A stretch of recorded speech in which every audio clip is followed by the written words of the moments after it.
கர்த்தருடைய பரிசுத்த நாமம் மகிமைப்படுவதாக. இந்த நாளிலும் இந்த காலை வேளையிலே கர்த்தர் நம்மை அவருக்குள் பலப்படுத்தும்படியால் நமக்கு தருகிற வார்த்தை நீதிமொழிகள் 10வது அதிகாரம் அதனுடைய 2வது வசனம். அநியாயத்தின் திரவியங்கள் ஒன்றுக்கும் உதவாது, நீதியோ மரணத்துக்கு தப்புவிக்கும். கர்த்தருடைய பரிசுத்த நாமம் மகிமைப்படுவதாக. இந்த வசனத்தை கொண்டுதான் தேவன் தேவஜனங்களாகிய நம்மை இன்று அவருக்குள் பலப்படுத்துகிறார்.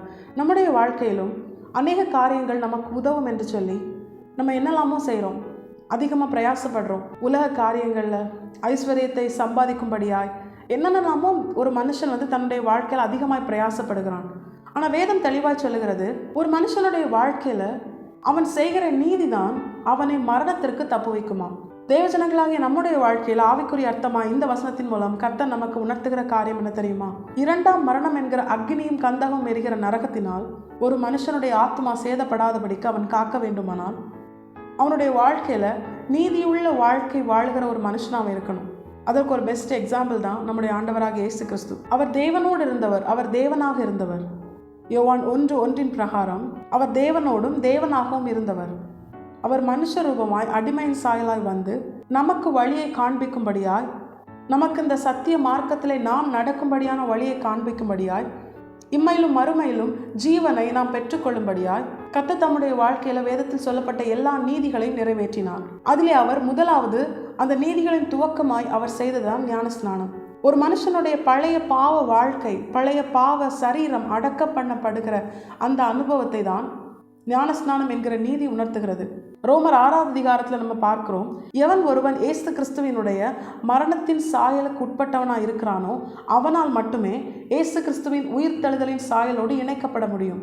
நீங்களும் நானும் நம்முடைய ஆண்டவராக இயேசு கிறிஸ்து மணவாளனாய் நம்மை அழைக்க வரும் பொழுது அந்த உயிர்த்தெழுதலின் சாயலிலே இணைக்கப்பட, நாம் மறுரூபமாக்கப்பட, தேவனோடு கூட எடுத்துக்கொள்ளப்பட, நாம் அவருடைய மரணத்தின் சாயலோடு இணைக்கப்பட்டிருக்க வேண்டியது அவசியம். அதுதான் நம்முடைய ஆண்டவராக இயேசு கிறிஸ்து தன்னுடைய வாழ்க்கையில செய்து காண்பித்த முதலாம் நீதி. வேதம் தெளிவாய் நமக்கு கற்றுத்தருகிறது. மத்தேயு எழுதின சுவிசேஷம் அதனுடைய 3வது அதிகாரம் அதனுடைய கடைசி வசனங்கள் நீங்க பார்த்தீங்கன்னா, இயேசு கிறிஸ்து தாமாக முன் வந்து அவர் என்ன பண்ணினார்? யோர்தானிலே யோவான் ஸ்நான இடத்திலே ஞானஸ்நானம் பெறும்படியாய் வந்தார். நம்முடைய வாழ்க்கையிலும் இந்த நீதியை நாம் நிறைவேற்றுகிறதா இருக்கிறோமா? இப்போ ஞானஸ்நானம் எடுத்த உடனே எல்லா நீதியும் முடிஞ்சிருச்சு அப்படின்னு கேட்டால் நிச்சயமா இல்லை. அது ஒரு துவக்கம்.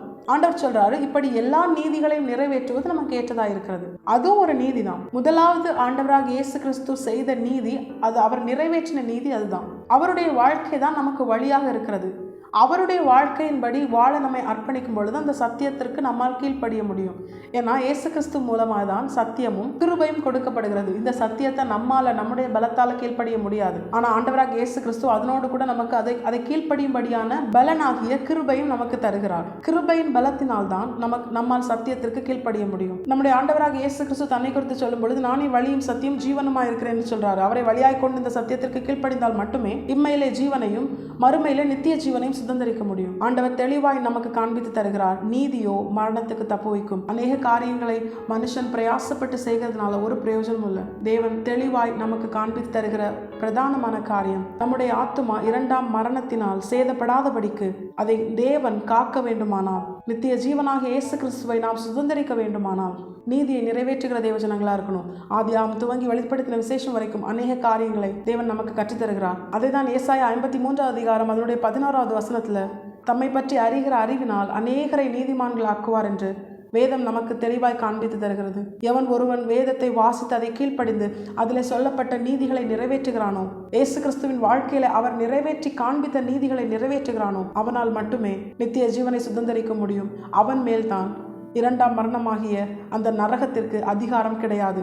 அந்த மரணத்திற்கு அவன் தப்பு வைக்கப்படுவான். வசனத்திற்கு கீழ்ப்படிவோம். வசனத்தினால் மட்டுமே நாம் மரணத்திற்கு தப்பு வைக்கப்பட முடியும். நம்மால் செயல்படுத்த முடிந்த காரியத்திற்கு நாம் நம்மை அர்ப்பணிக்கும் பொழுது நம்முடைய திராணிக்கு மிஞ்சின காரியத்தை கர்த்தர் நம்மோடு கூட இருந்து நமக்கு பலன் தந்து, அவர் நமக்கு வசனத்தை கொண்டு போதித்து, அவரை குறித்து அறிகிற அறிவினால் நம்மை நீதிமான்களாக்கி நீதியை நிறைவேற்றும்படியான கிருபையும் தந்து நம்மை ஜெயம் கொண்டவர்களாய் அவரோடு கூட அவருடைய உயிர்த்தெழுதலின் சாயலோடு இணைத்து நித்திய ஜீவனை சுதந்திரிக்க வைப்பது அதிக நிச்சயம். நீதியோ மரணத்திற்கு தப்பு வைக்கும். தேவஜனங்களாகிய நாம் இந்த வசனத்திற்கு கீழ்ப்படிய நாம் நம்மை முழுமையாய் கர்த்தருடைய பாதத்திலே அர்ப்பணிப்போம். கர்த்தர் தாம் இந்த வசனத்தை கேட்டு நம் அனைவரையும் ஆசீர்வதித்து வழி நடத்துவாராக. கர்த்தருடைய பரிசுத்த நாமம் மட்டுமே மகிமைப்படுவதாக. மாரநாதா, இயேசு வருகிறார். ஆயத்தமாவும் பிறரை ஆயத்தப்படுத்துவோம். ஆமென்.